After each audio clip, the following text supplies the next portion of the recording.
In today's video, I want to show you how to create a secure AWS account. I will show you the steps that you need to follow in order to have it secure. We won't be creating one account, we will be creating two. So how AWS works is that you will have your root account, that is the one that you will create with your credit card and all that stuff. And that will be like the master of the universe account that will have access to all the services. So what you want to do is you have a very secure root account. We'll be creating a user with admin rights in that account, and then we will be using that account for everything else. So let's go to the code. So the first thing we want to do when creating an account is to go to the AWS page. You can explore there all the different products they have, and also you can go to the pricing tab, and there you can see all the information that you will get when you register an AWS account. You have the free tier, and some services are free for 12 months, services are always free, so you can go and check them out. After you have checked that, then you can go and press the button create an AWS account, and we can get started. Let's follow the steps to create a new AWS account. You just put your email. I will block everything with a gray thingy so you don't see all my information, and then you put I'm a new user, and then you can just sign in. You type your name, your email address again, and then you put a very secure password. This is the root account, as I mentioned before, so we want to have a very secure password. Even though we are going to use two-factor authentication, we want to have a secure password here. Then you need to fill your contact information. You can pick if you're a company or you're a person, and I will be picking a person, and I will be filling this up with my contact information.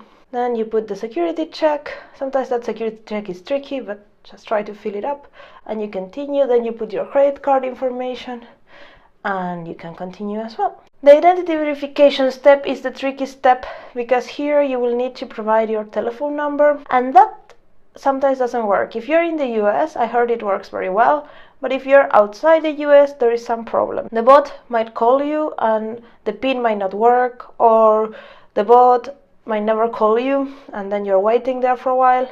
But if this doesn't work, then you will get a message that says that you need to contact them. And there, if you click that contact box, then it will open a page where you can check if you want to chat with someone. And they usually have 24/7 chat. You can start chatting with a human, and that human will ask you for your phone number, and they will call you. And when they call you, they will ask you for some information to verify that you are you, and then they will do all this process automatically. So if you cannot get the bot to call you, don't worry, there is always a human that can call you. If you manage to get the call from the bot, you need to input this PIN number or the PIN number will change. After that succeed, then you will be moving to the support plan page, and we will pick the basic, that is the free support, no help whatsoever. Basically just the forums and other billing questions and things like that. But then we pick that one and we continue. After that, we just can launch the management console. We have done all the steps. We have our root account, and we can get started to securing it. The first thing we are going to do is to go to IAM, and IAM is the Identity and Access Managed Service from AWS, and there they will show us that we have 5 steps to complete to make our AWS account secure. The first step is done for us already, that is delete your root access keys, meaning that you cannot access programmatically this account. The next step is to activate the two-factor authentication in your root account. For that, you will need to have installed some application in your phone, either Google Authenticator or others, to get you one-time passwords. Here, if you click a virtual MFA device, if you have a phone, then you click next, and in this step it will show you in the here, that is blue and a little bit linky. If you click there, it will show you what other applications are AWS MFA compatible, like Google Authenticator, but there are others, so just go there and check if you have not installed any, or if you have one and you want to make sure that it works. After you have installed the application, then you can click next, and here just go to your application, scan this barcode, and put your 2 consecutive authentication codes. You might need to wait 60 seconds for the codes to refresh. At least that's what happens in Google Authenticator. And now every time you want to log into your root account, you will need to put your password and your one-time password from your phone application. One thing you can do also from here is to change the URL where users used to sign in. You will have a specific URL that is the account number plus some stuff, but if you can change it to something more user-friendly, I will put learning serverless, but you can use anything you want. So after you have done that, then you can go and create your first user. This I will have an admin user, but I won't assign any permissions to it. I will just make it flat. So you have student 1 and you want to give them programmatic access to it, that is the SDKs or APIs access, and then you want to give management console access, that is username and password. So when the user logs in for the first time, it will need to change the password. And I will add users to a group later. So now we just click next. We have a user without any permissions. This page is very important.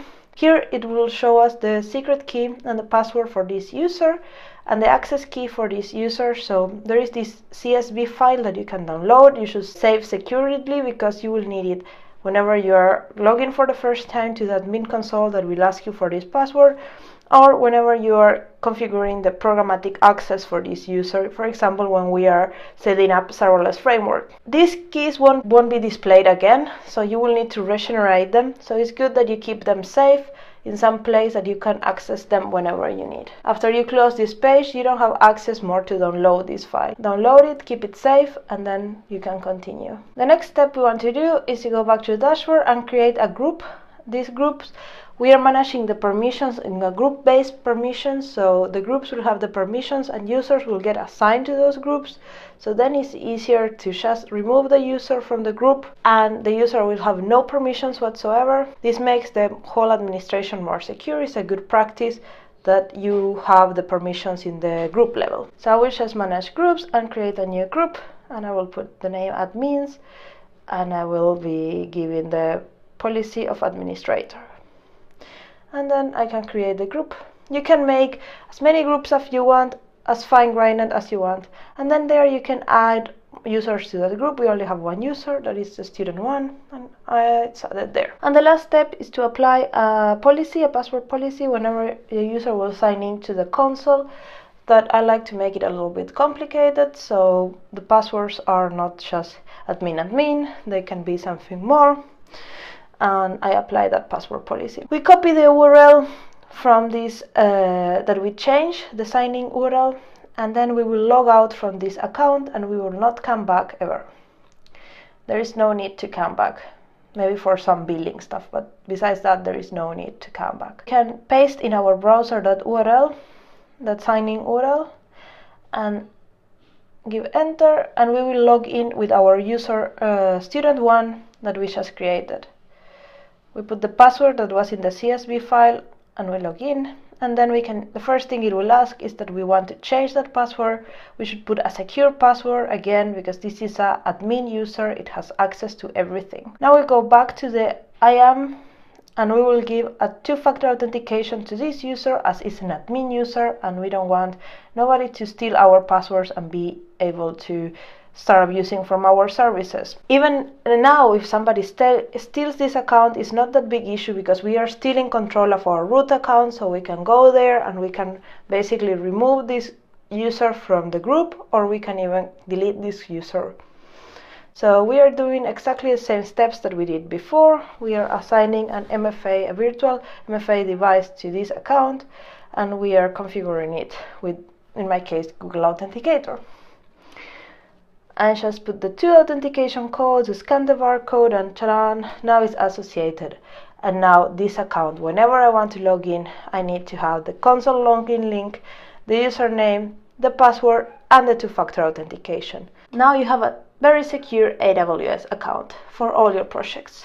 This was the video for today. I hope you like it. If you did, give a big thumbs up, and I hope you find it easy now, even if you have an AWS account, to know how to secure your account and to make it less vulnerable for others to steal your credentials and to get into control of your credit card.